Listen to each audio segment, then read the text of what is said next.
சவுக்கு சங்கர் மற்றும் ஃபெலிக்ஸுடைய அரசில் சவுக்கு பேசியதற்கான பின் விளைவுகளை சந்திக்க வேண்டியது சவுக்கினுடைய பொறுப்பு. ஃபெலிக்ஸ் அதை வெளியிட்டார் என்பதற்காக அவர் மேல் நிகழ்த்தப்படக்கூடிய இந்த அடக்குமுறை என்பது ஏன் மற்றவர்கள் மேல் நிகழ்த்தப்படலை? பெண்களை பற்றி இழிவாக பேசுவதற்கு மேடை கொடுத்து விட்டார் அப்படிங்கிறதுக்காக நீ இன்னைக்கு ஃபெலிக்ஸ் அரெஸ்ட் பண்றியே, அதே பெண்களை பற்றி இழிவாக பேசின சிவாஜி கிருஷ்ணமூர்த்திக்கு மேடை போட்டு கொடுத்த அத்தனை பேரையும் அரெஸ்ட் பண்ணுவியா? நீ கேட்ட ஒவ்வொரு கேள்வி என்ன செருப்பால் அடிச்ச மாதிரி இருக்குடா. செல்லூர் ராஜா பேரப்ப வைகை அணையில ஆவி அவரை தண்ணிய மூடுறானா. இவன் திரும்பின உடனே அந்த தக்கெல்லாம் இவன் சூத்துல அடிக்குது. ஐயா தமிழ் குடி தாங்கி டாக்டர் ஐயா திட்டு சர்டிபிகேட்ல பட்ட புறம்போக்கு தானே அவன். இவரு தமிழ் குடி தாங்கி மயிர குடிக்கு நட்டு நிக்க வச்ச. சொல்லுவியா உன்னை எல்லாம் நிக்க வச்சு அடிக்கூடாது, குனிய வச்சு அடிக்கூடாது. இனிமே சொல்லுவியா சொல்லுவியா சொல்லுவியா சொல்லுவியா? வீடு வீட்டுக்கு பிச்சை வாங்கி திங்கிற நாயே. அவன் தானே மேடை போட்டு கொடுத்தான். திமுக நிர்வாகிகள் தானே மேடை போட்டு கொடுத்தானுங்க. திமுக நிர்வாகிகள் தானே அந்த மைக்கை வச்சு அரேஞ்ச் பண்ணி அவனை கீழே உட்காந்து கை கொட்டி சிரிக்கிறாங்க. அங்கே சிரிச்சவங்க எல்லாரையும் தூக்கி உள்ளார வச்சிருவியா? ஏன் அங்கேருந்து ஒருத்தனுக்கு அறிவு இல்லை? ஏடா சங்கு சக்கரம் விடுற அளவுக்கு அவ்வளோ பெரிய மண்டை வச்சிருக்கிறியா? அதில் கொஞ்சமாக அறிவு வேணா? எந்திரிச்சு போய் என்ன சொல்லியிருக்கணும்? ஆனால் இப்படிலாம் பேசாதீங்க, இது திராவிட முன்னேற்ற கழகத்துடைய மேடை, இது கலைஞருடைய வழி வந்த ஸ்டாலினுடைய ஆட்சி நடந்து கொண்டிருக்கிறது. முத்துவேல் கருணாநிதி ஸ்டாலின் அவர்கள் முதல்வராக இருக்கக்கூடிய மாநிலத்தில் நீ இப்படி பேசலாமான்னு சிவாஜி கிருஷ்ணமூர்த்தி கிட்டே இருந்து ஒருத்தன் மைக்க பிடிங்கிருந்தானா அவன் உண்மையான திமுக காரன், சுயமரியாதைக்காரன். அதுக்கு ஒருத்தனுக்கும் துப்பு இல்ல. நிறைய குழி தோண்டி வச்சிருக்காங்க. ஆமா போட்டிருக்காங்க. உள்ள செத்துரு நீ எல்லாம். எதுக்கு நீங்க உயிரோட இருக்க? திமுக காரனாலே அதாவது கொச்சையா பேசுறது, பெண்களை இழிவா பேசுறது, பெண்களை மதிக்க தவறுறது, இதுதான் அவங்களோட கேரக்டரிஸ்டிக் ட்ரேட் அப்படின்னு சொல்லிட்டு ஊரறிஞ்ச ஒரு விஷயம். இதெல்லாம் அந்த பெருமையா? கடமை, ஒவ்வொருத்தருடைய கடமை. இந்த ஒரு மூஞ்சியை காட்டுறேன். இவன் பேரு தான் சிவாஜி கிருஷ்ணமூர்த்தி. இவர்தான் பிரிட்டிஷ் இளவரசர் சார்லஸ். கீழே போடா சார், என் கஸ்டமர் மேல கை வைக்காதீங்க. சரி கால் வைக்கிறேன். இந்த அற்ப பதரை ஏன் இப்ப உரிமையில பேசணும் அப்படின்னா, அவன் பேசி இருக்கக்கூடிய விஷயம் அது ஹேபிச்சுவல் அஃபெண்டர்.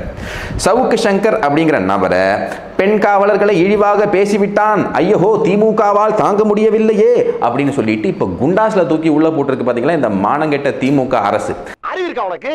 மடப்பல முட்டாப்பல சோத்த திங்கிறியா? சோத்த விட்டு லட்டிய திங்கிறியா? சோத்த தான் திங்கிறேன். அந்த திமுக அரசு இவரோட ஸ்டார் பேச்சாளர், நட்சத்திர பேச்சாளர் ஸ்டாலின் அவர்களா இவரா அப்படின்னு பாத்தீங்கன்னா எல்லாரும் சிவாஜி கிருஷ்ணமூர்த்தி அவர்களை தான் கொண்டாடுறாங்க.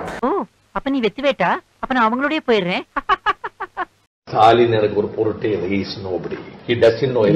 அவருக்கு ஒரு ஒண்ணு தெரியாது. ரொம்ப சாதாரணமா சொல்றீங்களா? ஐயோ ஈழ பிரச்சனை என்ன சிரான் மேட்டராம் பாரு. அவருக்கு எதுவும் தெரியாது, திமுகவை பத்தி தெரியாது, திமுக வரலாறு தெரியாது, திமுக சாதாரண கிளை செயலாளருக்குள்ள நாலேஜ் கூட அவருக்கு கிடையாது. அந்த அளவுக்கு நட்சத்திர பேச்சாளராக இருக்கக்கூடிய இந்த சிவாஜி கிருஷ்ணமூர்த்தி இப்பொழுது எங்க கட்சி தலைவராக இருக்கக்கூடிய அக்கா ராதிகா சரத்குமார் அவர்களை ரொம்ப இழிவா பேசியிருக்காங்க.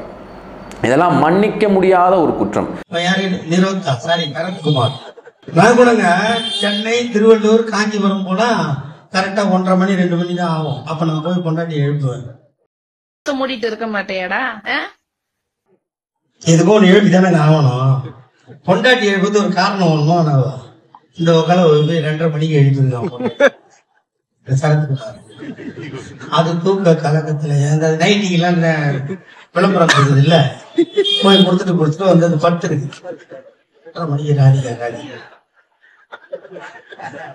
கண்ணா காசி என்ன அன்னைக்கு வேற எதுனா எழுப்பிட்டா நீ ஆளு போய் ஓடி கூப்பிடுற. நீ சிரிச்சு கிரிச்சு என்ன ஏற்கனவே புரியுதா? எதுக்கு நான் கூப்பிட்டாரு? எனக்கு ஏற்கனவே 64 நாள் ஜெயில இருந்துட்டு வந்துக்கிறேன். காலை உடைச்சு நீ திருந்தலையா? இவன் அடிச்சும் பார்த்தாச்சு, அவுத்தும் பார்த்தாச்சு. உன் என்னதான்டா பண்றது? ஆயத்திறந்தாலே அப்படின்னு தான் பேசுவான். என்ன பண்ற மேடம் ராதிகா சரத்குமார் இவ்வளோ கேவலமா பேசியிருக்கக்கூடிய இந்த அற்ப பதரியும் மோடி அவர்களையும் இழிவா பேசியிருக்கக்கூடிய இந்த திமுக அரசு என்ன பண்ண போகுது? குண்டாஸ் போடுவீங்களா இல்ல பொற்காசு கொடுப்பீங்களா? இந்த பன்றி கடை, இந்த பன்றி மட்டும் பத்தாது, தொடர்ந்து நீ பல பன்றிகளை பெற வேண்டும். நன்றி மன்னா. இந்த காணொலியில 2 விஷயத்தை நீங்க புரிஞ்சுக்கணும். ஒண்ணு எவ்வளவு தரக்குறைவா திமுக காரங்க கான்ஸ்டன்டா பேசிக்கிட்டு இருக்காங்க. இந்த நபரை இதுக்கு முன்னாடி கேவலமா பேசினதுக்கு வேண்டி அரெஸ்ட் பண்ணி உள்ள வச்சு அதுக்கப்புறம் வெளியில அனுப்பிச்சு திமுகல மறுபடியும் உறுப்பினர் பதவி கொடுத்துட்டாங்க. இதான்டா திமுக, இதான் திமுக மறந்துறாங்க. மோத்தா உன்னை பெத்தாலா இல்ல யானை கக்குச்சாடா? நான் கேட்க மாட்டேனாங்க, அறிவு வேணாங்க. அப்படின்னா நீ எல்லாம் ஃபெலிக்ஸ் பத்தி பேசுறதுக்கு உனக்கு என்ன ரைட்ஸ் இருக்கு? என்னை பொறுத்தவரை இந்த யூடியூப் சேனல்ஸினுடைய வளர்ச்சி என்பது பலருக்கு சிக்கல்களாக இருப்பதா நான் பார்க்குறேன். ஏன்னா இந்த யூடியூப் சேனல்கள் வந்த பிறகு ஈவன் நீதித்துறையில் இருக்கக்கூடிய நீதியரசர்கள் கூட என்ன கமெண்ட் சொல்றாங்கன்னா, யூடியூப் சேனல்களை வரைமுறைப்படுத்த வேண்டிய நேரம் வந்து விட்டது, கட்டுப்படுத்த வேண்டிய நேரம் வந்துருச்சு. நல்லதுங்க, நீங்க எல்லாத்தையும் கட்டுப்படுத்திருங்களேன். டாஸ்மாக்குகளை கட்டுப்படுத்த வேண்டிய நேரம் வந்துருச்சு, சொல்ல மாட்டேங்கிறீங்க. மதுப்புழக்கம் கண்ணா பின்னான்னு போயிட்டு இருக்கு, அதை கட்டுப்படுத்த வேண்டிய நேரம் வந்துருச்சு, சொல்ல மாட்டேங்கிறீங்க. ஐயா, இவ்வளவு நாளா மூடி கிடந்த அறிவு கண்ண நீங்க திறந்துட்டீங்கயா. இங்கே கஞ்சா உட்பட போதைப் பொருட்கள் கிடைப்பதை கட்டுப்படுத்த வேண்டிய நேரம் வந்துருச்சு. ஒரு கூக்குரல் வர மாட்டேங்குது ஊடகங்களை. ஏன்னா இங்க ஊடகங்கள் எனக்கு தெரிஞ்ச சமகாலத்தில் இந்த டிஜிட்டல் ஊடகங்கள் வந்த பிறகுதான் நீதிமன்றங்கள், நீதியரசர்கள், நீதிபதிகள் தீர்ப்புகள் பற்றிய விவாதங்களே இவ்வளவு நடக்குது. இதற்கு முன்பாக அதுவே கிடையாது. எரியுதடி மாலா போடு, அது டிஜிட்டல் தானே சொல்ல முடியுது. டிஜிட்டல்ங்கிறது யூடியூப் சேனல் நடத்துறவங்க மட்டும் கிடையாதுப்பா. ட்விட்டர் இன்ஃப்ளூயன்சர்னு தூக்கி எவ்வளவு பேர் உள்ளார வைக்கிறாங்க. வெறும் ட்விட்டர்ல கருத்து சொன்னாருங்கிறதுக்கு தானே கிஷோர் கேசாமியை தூக்கி உள்ளார வச்சாங்க. ட்விட்டர்ல ட்வீட் பண்ணிக்கிட்டே தானே இருந்தாரு. ஏன் அதே கிஷோர் இப்ப மாத்தி பேசுறாரு? இப்போவும் அவர் அப்படியே தானே பேசிட்டு இருக்காரு. திருட்டு கருணாநிதினு தான் எழுதுறாரு. போய் நெஞ்சுக்கு நீதியில் பாரு அப்படின்னு கிஷோர் வந்து தான் வரலாறு சரிப்படுத்தணும். உண்மையின் சாசனமா அது? செத்தவங்களை எல்லாம் சாட்சிக்கு இழுத்த ஒரு தொகுப்பு தான் நெஞ்சுக்கு பீதி. தமிழக வரலாற்றின் மிகப்பெரிய அரசியல் பிழை கருணாநிதி. கருணாநிதி திருவாரூரோட செயல்படாத எம்எல்ஏவாக மறைந்தார். நான் என் ஸ்கூல் படிச்சதுல, என் காலேஜ் படிச்சதுல யார்ட்டுமே நான் இப்படி திட்டுவாங்க கிடையாது. எங்க அப்பா கிடையாது, என் ஃப்ரெண்ட்ஸ் என்ன இப்படி திட்டது கிடையாது. முதல் தடவையா இவ்வளவு அசிங்கமா திட்டுவானது என் வாழ்க்கையில இதுதான் முதல் தடவை. பெண் பத்திரிகையாளரை இழிவாக பேசிவிட்டார் என்றுதான் கிஷோர் கேசாமி கைது செய்யப்பட்டார். அவர்களை விமர்சித்ததற்காக அவர்கள் நடவடிக்கை எடுக்கல. கருணாநிதியை பத்தி பேசுனதுக்காக, ஸ்டாலினை பத்தி பேசுனதுக்காக, உதயநிதி பத்தி பேசுனதுக்காக தூக்கி உள்ளார வைக்கல. எதுக்காக தூக்கி உள்ளார வச்சிருக்காங்க? பெண் பத்திரிகையாளரை இழிவாக பேசிவிட்டார். அதற்கு புகார் கொடுக்கறதுக்கு அன்னைக்கு ஒரு பெண் பத்திரிகையாளர் இருந்தாங்க, அதனால போய் கொடுத்தாங்க, அதனால தூக்கி உள்ளார வச்சாங்க. என் வேலை உங்களுடைய மண்டபாலத்தை தண்டவாளத்தில் ஏத்துறதா என்னுடைய வேலை. கனிம வள கொள்ளைக்கு எதிராக கன்னியாகுமரியில் நடைபெற்ற ஆர்ப்பாட்டத்தின் பொழுது ஸ்டாலின் அவர்களுடைய பிறப்பை கொச்சைப்படுத்தி ஒரு அப்பனுக்கும் ஆத்தாளுக்கும் பிறந்திருந்தா ஸ்டாலின் அப்படின்னு சொல்லி பேசினதுக்காக தூக்கி உள்ளார வச்சாங்க. கேரளாவில கட்டுகிற துறைமுகத்திற்கு எதற்காக தமிழ்நாட்டில் இருந்து இந்த வளங்களை கொள்ளையடிச்சு போற கேரளாவிலும் மலைகள் இருக்கு. ஏன்னா நல்ல அங்க நல்ல ஆத்தாருக்கும் அப்பனுக்கும் பிறந்தவன் முதலமைச்சர் இருக்கான், இங்க இல்ல. அதான் பிரச்சனை. நண்பர்களே, இந்த பதிவு ஏற்கனச்சுன்னா ரொம்ப கஷ்டமா இருக்கும் நண்பர்களே. ரொம்ப கமாண்டுக்கெல்லாம் அசரம் பண்ணிட்டேன்.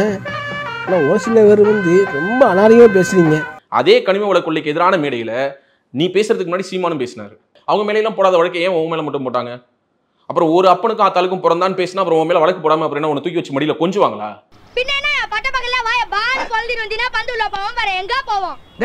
இது ஒரு பெரிய சாதனை மாதிரி நான் வந்து கனிம வள கொள்ளைக்கு எதிராக, நீ கனிம வள கொள்ளைக்கு எதிராக பேசினதுக்காக சிறைக்கு போல ராஜா. சீமானும் கனிம வள கொள்ளைக்கு எதிராக தான் பேசினார். ஏன் சீமானை தூக்கி உள்ளார வைக்கல? அப்படின்னா சீமான் இது வரைக்கும் கனிம வள கொள்ளைக்கு எதிராக பேசலன்னு அர்த்தமா? நாட்டுல அடக்க வேண்டிய விஷயங்கள் எவ்வளவோ இருக்கு. நாக்க அடக்கிட்டாலே பாதி ப்ராப்ளம் சால்வ் ஆயிடும். ஸ்டார்ட் பண்ணு.